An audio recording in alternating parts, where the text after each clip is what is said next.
देखिएगा, मैं आज इस सीरीज का 6 पार्ट लेकर आया हूं।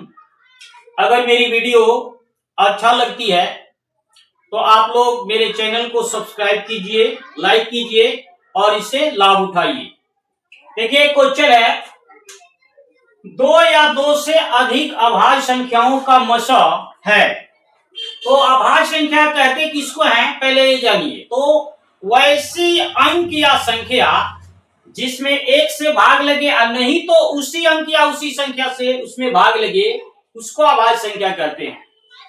जैसे आपको 2 है, 3 है, 2 है, 3 है, 5 है, 7 है, 11, 13, आपको 17, ये सारी संख्याएं जो हैं अभाज्य संख्या है। क्यों?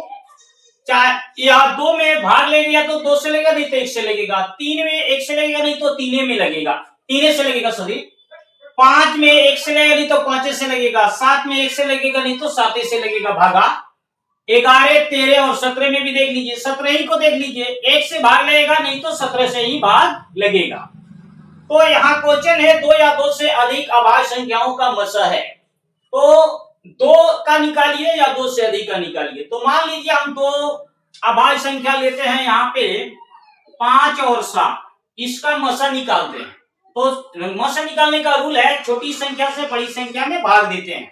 तो 5 से इस 7 में भाग देंगे तो 5 एकम 5, 7 में से 5 गया 2, इस 2 को घेर देंगे और जिस संख्या से भाग दिया रहता है उसी संख्या को उसी संख्या में फिर शेष से भाग दिया जाता है। तो इस 5 को यहां लिखेंगे, 2 2 ना 4, 5 में से 4 घटेगा 1, फिर शेष जो बचेगा उसको घेरेंगे और जिस संख्या से भाग दिए थे उस संख्या में भाग देंगे। तो इस 2 को यहां लिखकर इस 2 में भाग देंगे, तो 1 दूना 2, कट गया। 2 का तो आया मसा 1, जिस संख्या से लास्ट में कटेगा वही मसा होता है। तो यहां पर आया 1। मान लीजिए यहां पर 3 संख्या लेते हैं, 5 ले लिए, 7 ले लिए, आपको 11 ले लिए।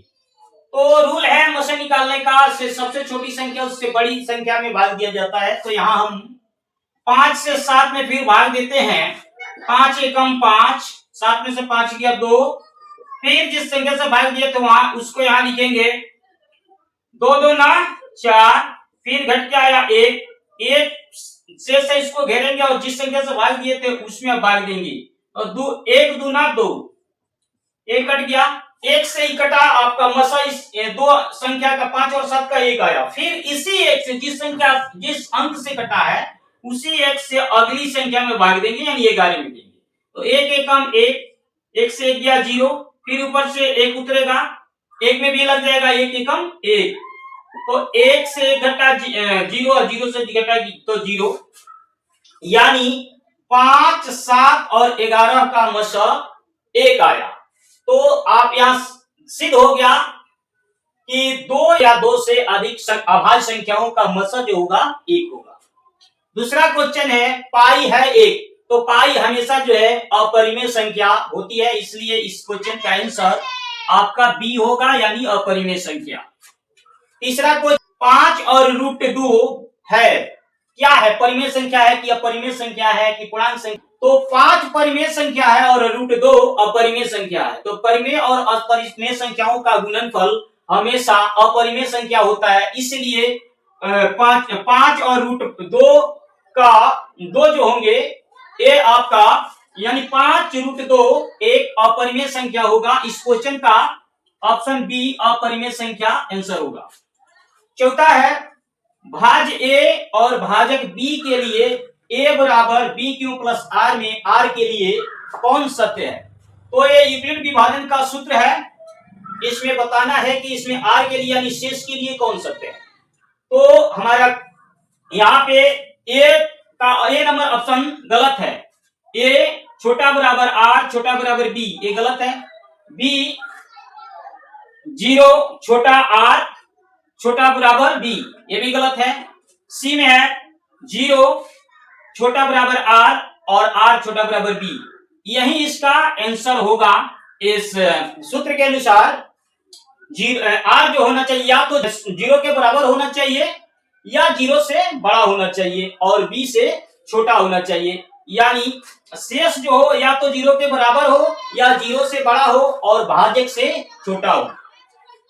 तो ये तो सिद्ध हो गया कि सी होगा इसका आंसर, इसलिए डीबी क्या होगा, गलत है। 5, इनमें से कौन परिमेय संख्या है? तो पाई अपरिमेय संख्या होता है। √7 जब रूट में संख्या रहेगी तो भी अपरिमेय संख्या। आपको यहां पे दिया है सी नंबर में एक ऑप्शन 16/25। इसका हम क्या कर सकते हैं, इसका गुणनखंड करके रूट से बाहर कर सकते हैं इसको, यानी 4 चौका 16 और 5 25। तो जब 2 जोड़ा मिल जाता है रूट के अंदर तो उसमें से एक निकल जाता है, तो 4 बाहर हो जाएगा, इधर 5 बाहर हो गया।